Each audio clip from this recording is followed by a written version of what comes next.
Today is a very special day. We are here with Gavriella Schuster. Gavriella, thank you so much for taking the time to talk about some really important and maybe even a little uncomfortable topics today.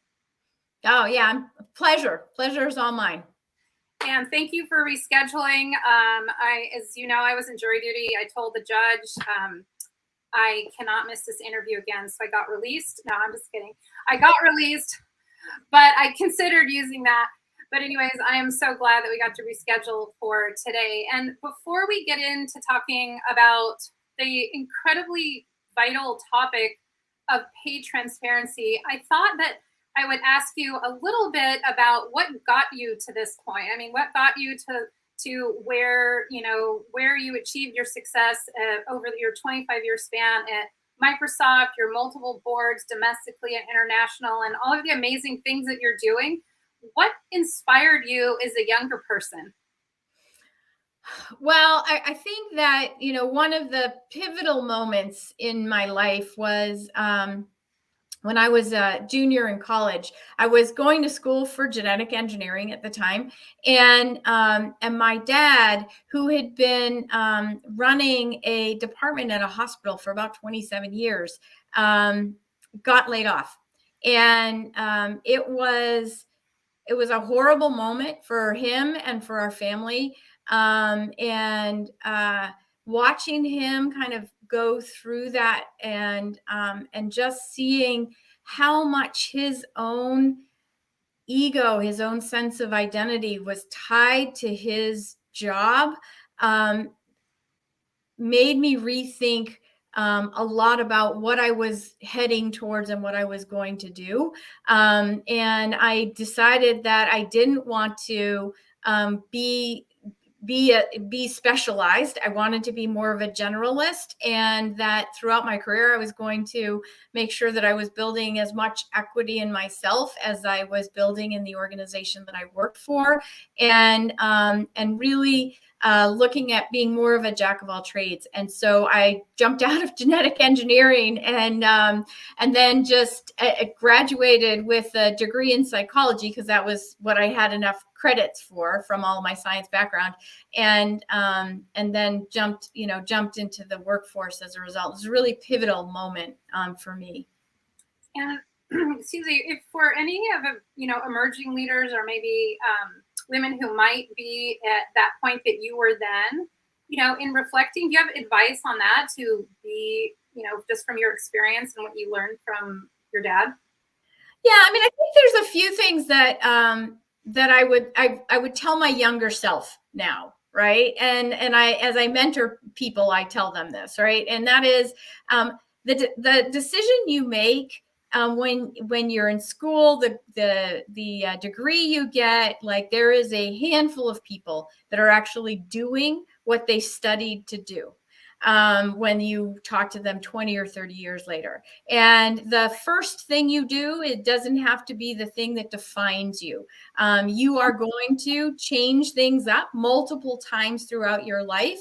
And the important thing is that you're learning and you're getting experience, and you are starting to sift through what you like and what you don't like. So every decision doesn't have to be like, this is going to like determine the pathway I take my entire career, my entire life. You always have an opportunity to adjust and change as you learn more. Yeah, and I think that's so important. I mean, and do you believe that rings true too for women who have been in their career for 5, 10, 15 years, to shift and pivot? It does, absolutely, right? It's because what you've learned up to that point isn't just about the content of the job or the company that you've worked for. It is a set of skills and a set of experiences. And for everything that you want to do, you really want to push yourself to say, like, okay, well, the next thing I do, I want to not understand or know how to do 50% of it. Because if I knew how to do more than half of the job I was going to do, it would be kind of boring. So, so push yourself. Like you can at any point in time go, I'm too comfortable in this, or I'm uncomfortable and I really don't like where I am. And you have options. And the more you take control of that and start to identify and assess your strengths and where you can feel most utilized and where you can learn the most and be happiest, that's the path you want to take. And it doesn't matter if it means that you have to cross out, industries or disciplines to do it. Yes. So permission granted from Gavriella, which you need to just mainly give permission to yourself if this is what you are considering. Such an important point, and I think it really does tie into the conversation that we are going to have shortly on pay transparency. And so before we jump into that, I wanted to ask you, since, based on my background of mental toughness and high performance and your area of expertise, what is the mindset that has allowed your ascension at Microsoft and having the impact that you're having on multiple boards? My mindset has always been that I want to be learning something new, right? I just am a continuous learner. And if I'm not doing something new and learning something new, then I get bored. And so it's, am I having an impact? Am I actually, doing something beyond myself? And then am I learning something new, and am I in a position where I can share that back with others? And so that's always been my mindset and how I evaluate my own success. Yeah, that is a really, really important point. And so recently you posted, I saw an article that you posted on LinkedIn. And like I said, I think it really directly ties into pay transparency. And that's that 4 in 10 women are considering either shifting that role or exiting their role. And so can you speak a little bit to that and maybe how it ties in to the importance of pay transparency? Yeah, I mean, I think this time over the last couple of years, as hard as it has been, has given many people time to reflect on: am I happy? Am I doing what I want to do? Am I having the impact that I want to have? And do I want to go back to the way things were? And what we're finding is that 4 in 10 women do not want to go back to the way things were. And so then you find yourself at a crossroads. Well, what does that mean? What do I want to do? And so the key is to make sure that then the way you answer that question, the next step is in a way that is going to bring you what you define as your own personal success and happiness. So really getting clear about, like, okay, so if I don't want to do what I'm doing, what is it I do want to do? And how am I going to define my own success doing that? Yeah. You bring up such an important point about self-reflection, and I think one very important component of that is feeling like you're acknowledged, respected, and paid fairly. Yes. And so I want to transition to the topic that you have done so much work and that you're really an advocate about, and that's the importance of pay transparency. So can you let us know, maybe from a high level policy standpoint, what you feel needs to be happen, what you think needs to happen, as well as, so until that policy takes place, what can we as individuals do to make sure that we're paid fairly? Yeah, that's a great question. So my dream on a policy side is that we can shift policy to make it a requirement that every organization that has over 100 employees is required to report on 2 things. One, the diversity within their organization. What does it look like, and how it's classified? Every organization already has to report to the EEOC on their diversity, but it is not public. And so my dream is that is legislated and required to be public. public information. The second part is that pay levels are also public within that. So there are 10 defined pay levels that the government has made, that it is becomes public domain on what those pay levels are, so that so coming out of that, what it would enable is that information then enters the public domain. So all of the analytics organizations like McKinsey can then start to publish reports that are not based on customer survey and skewed information, but have a standard taxonomy and enable all of us to understand, which organizations are really focused, not just with lip service, but with actions on diversity and inclusion. And then is there pay equity within that organization, and what we should expect when we go into interview or get hired within those organizations in terms of the pay, so that we know we're getting paid equitably.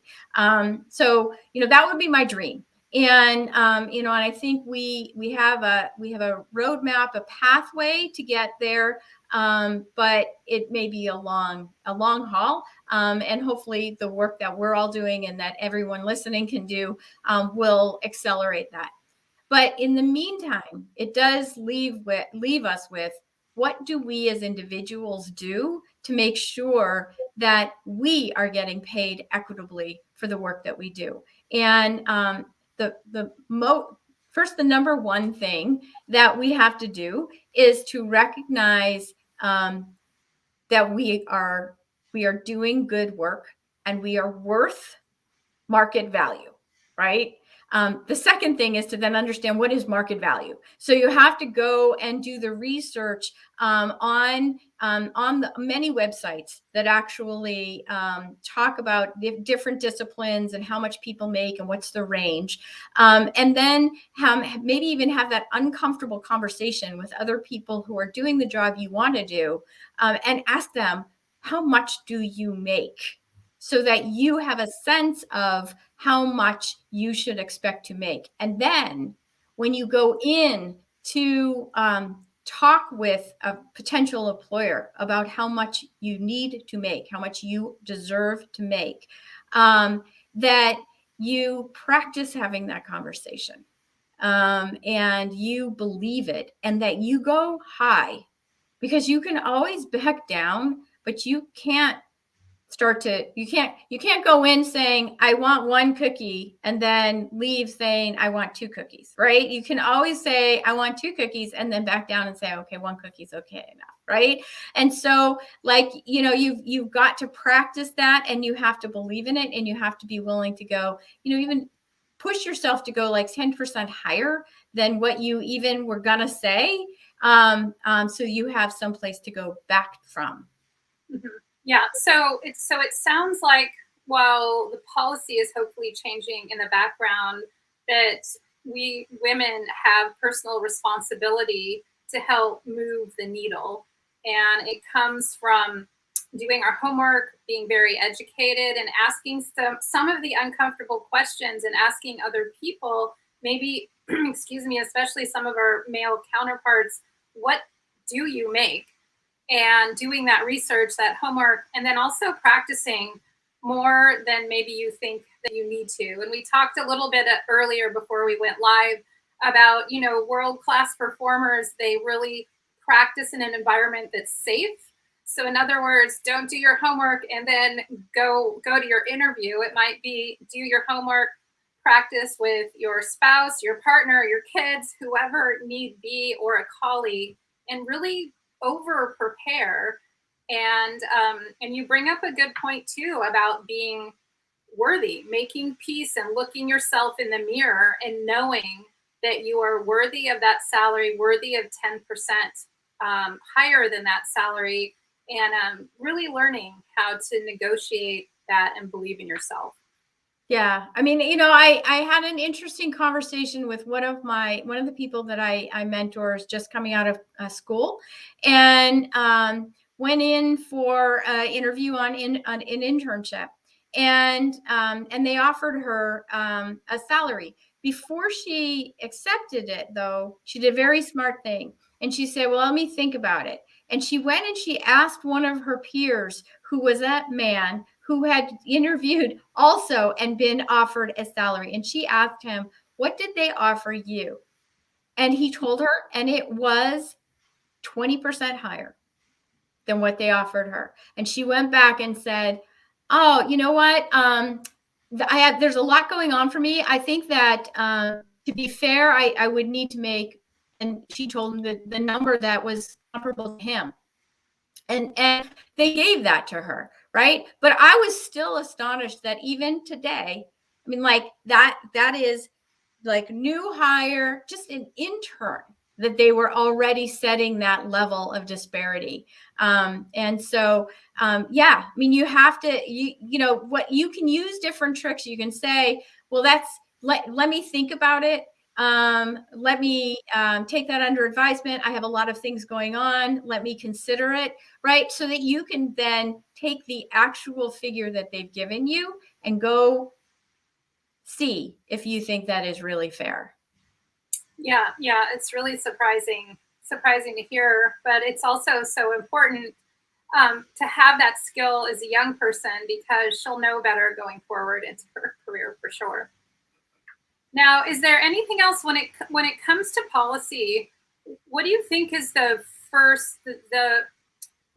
biggest kind of boulder brick that needs to be moved, or where does more awareness need to be raised? So the thing that's holding this back, right, is that we are in a very litigious society in the U.S. where in organization, if they have any level of pay discrepancy, which most do, if they gather that information and it becomes known that they know that they have a pay inequity, they need to start addressing it, and they need to have a plan around addressing it. And so the challenge that we find ourselves in now is that there's these organizations feel like they are at risk if they are pushed faster than they can go. And so it's like a chicken and the egg, though, because what we need to do is surround them and make them feel the pressure so that they do the work and they do start to have a plan, so that they aren't at risk, but they can start to share and get and fix all of the challenges of the past that they've had. I actually think that we're going to have a lot more success pushing this forward in the European countries within the EU, where there's been more pressure for longer on this, and that pressure will come back and push back on the US to make that change. Yeah. So it seems like what you're saying is that if there's some way to cast a way to make companies to feel safe, so they can make the progress without being punished or punished too much for what's transpired in the past, that might reduce some of the bottleneck, in addition to following the lead of those companies in the EU. Right. It's almost like it's like saying, look, you know, we want you to look at this. We want you to do the work. And here, if as long as you have an action plan that says blah. I mean, it's very similar to the work underway around sustainability, right? Organizations that are required to get to zero carbon footprint in 10 years, they're given 10 years. Like the government said, okay, now I'm going to put an umbrella over this and say, you're not in trouble, but you have to have a plan and you have to get there by this date. Right?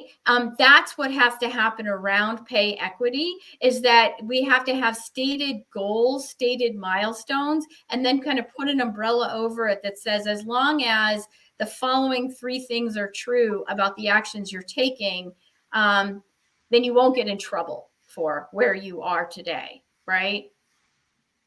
Yeah, that sounds incredibly important. And so getting back to individuals, for women in the workplace, or really anyone who might feel marginalized when it comes to pay equity and transparency, what is your main call to action? So for people that are going into interviews, or maybe they're in a current role and they either feel like or they know for a fact that there is pay inequity, and that the pay has not been transparent. What is a call to action or something that you think is most important for us to start doing, or that we can start doing, that we have control over? Yeah, I mean, really, there's nothing that is more disengaging for you than to realize that you are being underpaid, right? That the work, the time, the effort that you're putting in is not fair. You're not being compensated fairly to others who are doing the same. And so when you learn about that, there's a couple different things that you can do. One, you can have that conversation with the HR department of your employer and say, look, I have come into knowledge about the following information, the following data. And you don't have to like name names of, how I know how much so-and-so is making, but like, I know that there are other individuals who are performing the same job as me who are at blah, blah, blah, blah, blah, right? You can have that conversation. You have to really script that out for yourself, right? Like, okay, what might they say? What might I say? What might they say? What might I say? And you have to kind of play that out and role play that conversation, because it's very easy to kind of get crushed in that and kind of lose your confidence to have that conversation. That's a very, very hard conversation. Another thing you can do is you can decide, like, if this doesn't go well, what are my options? Are there other places I can do what I do and what I enjoy doing and be paid fairly? And start to research those and lay the groundwork and, apply for those kinds of positions. That way, if you go and have that conversation with your employer and they say, well, there's nothing we're going to do about it, you can say, okay, but there is something I can do about that. And that is to go work somewhere else where I can feel fairly compensated, right? So, I probably suggest that one as the better path, is to kind of understand your plan B and feel confident that you have a plan B, and then go confidently forth and have that conversation. Be curious, Sheryl, like what you're thinking. I think you have a lot of experience in coaching people, and so what would you say to those listening? You did not prepare me to be flipped on this. I'm really glad to share. And out of honor, actually, of this interview, my blog that went out is all about this and giving steps how to structure your mindset and your communication. It's actually 4 things to avoid when you're asking what you're worth, and then some solutions of what to do. Oh, great. So for anyone that wants that, you can just hop and get that on my website at SherylKline.com. But for those of you that don't want to do that, let me share a couple things right now. The first thing is, a lot of times when we go into these kind of conversations, we think about me. What am I worth? What do I deserve? This is so frustrating. It's all like me, which is understandable, and it's understandable if you're frustrated or annoyed at the situation. But the problem is, it's not likely going to get you the outcome that you want. So I agree with what you said 100% about doing research and having the data and the facts. You also have to do the research on the person who you are making a request from, and understand what pressure are they under, what's important to them, what are their goals, what do they need from you, and that type of thing. And come into a conversation with a sentence like, seems like, it seems like compensation's based on many different things, and I understand 100%. See, it's a human drive for others to feel acknowledged and validated. If you bypass that step and start talking about yourself and what you want, it's a little bit like asking someone to marry you without a first date. It's a little creepy and weird, and it doesn't usually end up too well. So doing your homework on that and really acknowledging and validating the other person, that's really the first step. Yeah. And always lead with data and facts, like you already said. And you just want to make sure it's a lot of we and us, not I and me.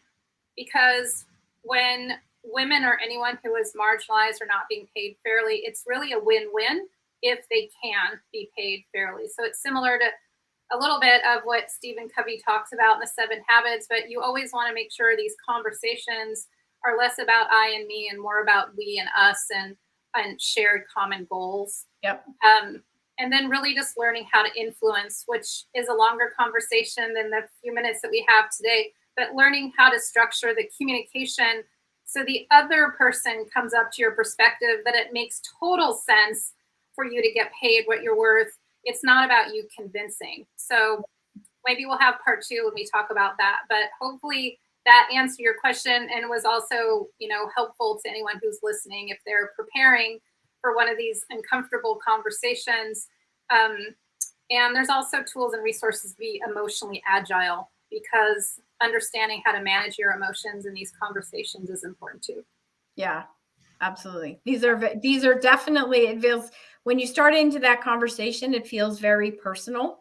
It is very personal. It is your livelihood.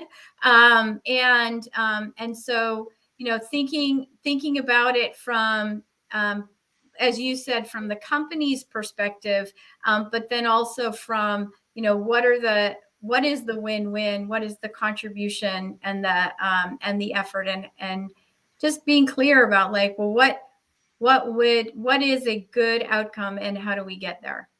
Yes, so important. Well, Gavriella, thank you so much for sharing so many gold nuggets of wisdom, and also for your commitment and real advocacy to this important topic. I have a feeling that you still have even more big things to do, and it's going to be really exciting to follow you. Thank you so much for your time. Thank you. Appreciate it. All right, talk soon.